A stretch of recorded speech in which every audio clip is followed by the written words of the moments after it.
CI office ले जाते हैं और मुझे हवालात में बंद कर देते हैं। उससे नेक्स्ट डे की बात है, मेरी इन्वेस्टिगेशन चल रही होती है। एडिशनल डायरेक्टर एनसीसीआई सरफराज चौधरी साहब वो अचानक कमरे में आते हैं, मेरी तरफ देखते हैं, कहते हैं कि ए मुंडाई। आईओ कहते हैं हाँ जी। कहते हैं इसको लेके आओ मेरे पास। आईओ हथकड़ी पकड़ता है, मेरे हाथ पे लगाता है और कहता चल। मुझे जब हथकड़ी लगा के एडिशनल डायरेक्टर रूम में लेके जाते हैं तो वहाँ पे 5 ऑफिसर्स बैठे होते हैं। एडिशनल डायरेक्टर सरफराज चौधरी साहब मेरे से पूछते हैं कि तुम कौन से एप्लीकेशन के कंट्री हेड हो। मैंने कहा सर मैं किसी एप्लीकेशन का कोई कंट्री हेड नहीं हूँ। वो अपनी कुर्सी से अचानक उठता है, कहता तेरी माँ किधर से आता है पैसा तेरे पास। मैंने कहा सर मैं यूट्यूबर हूँ, मेरे 8 मिलियन सब्सक्राइबर हैं, उधर एडसेंस अभी मैं बात कर ही रहा होता हूँ। कहता है कि तुम मेरे वतन अजीज के बच्चों को खराब कर रहे हो, क्या करता है तुम्हारा बाप। मैंने कहा जी यूनिवर्सिटी के अंदर प्रोफेसर है। तो कहता तुम इतने क्यों हो। मैं चुप रहता हूँ। वो चीख के बोलते, कहता बोल। मैंने कहा जी सर मैं सिर्फ वीडियोस बनाता हूँ, मैं यूट्यूबर हूँ। माँ बहन की गालियाँ वो देता रहता है। उसने मेरे मुंह पे बहुत जोर का थप्पड़ लगाया। मैं बिल्कुल चुप होकर ऐसे मुड़ी करके खड़ा हो गया।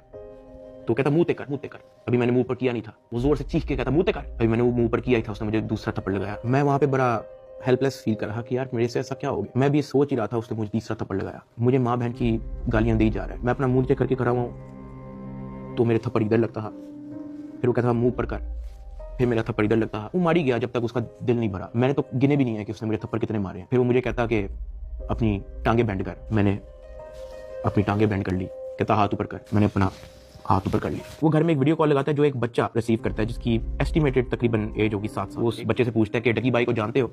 वो बच्चा कहता है जी। वो बैक कैमरा ऑन करता है, मेरे हाथ खड़े होते हैं, टांगे बेंड होती हैं। वो कैमरे से दिखाता है उस बच्चे को कि कौन है ये। कहता है डकी भाई। तो कहता है कि तुम इसके प्रोग्राम देखते हो। कहता है जी। वो पीछे जो प्राइवेट मुलाजिम खड़ा होता है वो बहुत जोर का पीछे थप्पड़ मारता है। सरफराज चौधरी साहब उस 7 साल के बच्चे को कहते हैं ये देखो इसके साथ क्या हो रहा है, अब देखोगे तुम इसका प्रोग्राम। कहता नहीं, चलो फटाफट इसको गालियां दो। बच्चा कहता है कि सरफराज चौधरी साहब कहते हैं और का बच्चा। सरफराज चौधरी साहब कहते हैं और का बच्चा। थप्पड़ वो मारी जा रहा होता है पीछे। वो वीडियो कॉल पे उस बच्चे को दिखा रहा होता है कि ये तुम इसके प्रोग्राम देखते हो और ये मैं क्या बताऊं यार। खैर मैं तब बड़ा हेल्पलेस होता हूँ। मैं समझ नहीं आती कि मैं क्या करूं और किस तरह इससे निकलूं। मैंने क्या किया ऐसा। खैर वो सरफराज चौधरी कहता है कि इसको ले जाओ, इसकी तरीके से तफ्तीश करो।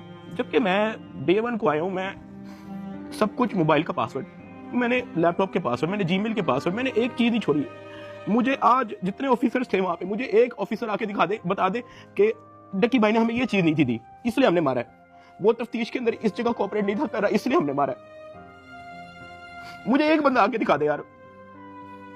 मेरा 23 दिन का रिमांड लिया मैंने, पहले 23 मिनट के अंदर उनको सब कुछ दिया।